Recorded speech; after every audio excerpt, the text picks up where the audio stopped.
Shalom sahabat, New Chapter Message hari ini berjudul Kehendak Bebas. Mari sama-sama kita baca ayat Alkitab dalam Galatia 6 ayat yang ke-7. Jangan sesat, Allah tidak membiarkan dirinya dipermainkan. Karena apa yang ditabur orang itu juga yang akan dituainya. Sahabat, kalau sebelumnya kita membahas istimewanya manusia, yang di dalam pembahasan tersebut kita tahu bahwa kita berkemungkinan atau berpotensi dikembalikan kepada rancangan Allah semula. Nah, sekarang merupakan kelanjutannya. Berkemungkinan atau berpotensi dikembalikan pada rancangan Tuhan semula ini bukan sepihak dikerjakan oleh Tuhan saja, tetapi harus dibarengi juga dengan tindakan dari diri kita manusia. Ini mengacu kepada tatanan Tuhan, yakni kehendak bebas yang diberi bagi kita, dan dalam hal ini juga berkaitan dengan hukum tabur tuai. Hukum tabur tuai, sahabat, adalah bahwa manusia menentukan nasib atau takdir serta keadaan dirinya sendiri tanpa campur tangan pihak lain.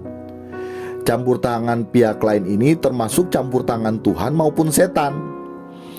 Allah memberikan kemerdekaan kepada manusia untuk bertindak dan menentukan keadaan dirinya berdasarkan hukum dan keadilan Tuhan. Jadi bagaimanapun manusia tetap terikat dengan hukum dan keadilan Allah.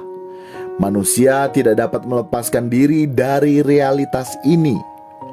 Sehingga satu hal yang harus kita sadari bahwa tidak ada yang lebih bertanggung jawab dalam hidup kita lebih daripada diri kita sendiri.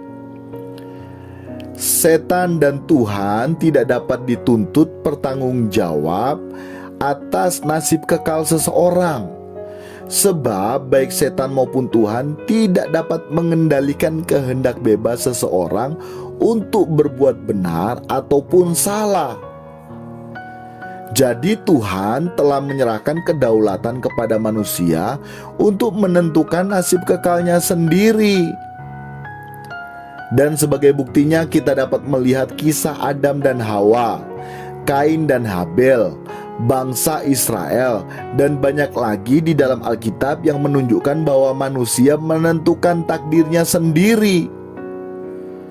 Semua itu pada dasarnya menunjukkan kepada kita fakta adanya hukum tabur tuai.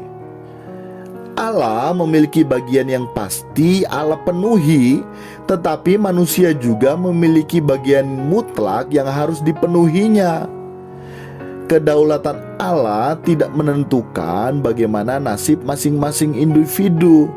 Tetapi sahabat, saya mau tegaskan bahwa kedaulatan Allah menetapkan bagaimana masing-masing individu menentukan nasibnya. Ini penting.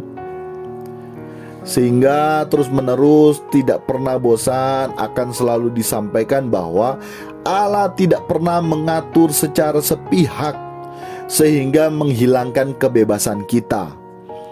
Manusia tidak pernah kehilangan kebebasan sampai menyerahkan kebebasan itu kepada Tuhan atau musuhnya. Manusia tidak pernah menjadi seperti robot yang diatur oleh remote control. Dan hal ini merupakan ketetapan dari kedaulatan Allah karena manusia memiliki yang namanya kehendak bebas. Tuhan Yesus memberkati kita sekalian. Amin. Amin.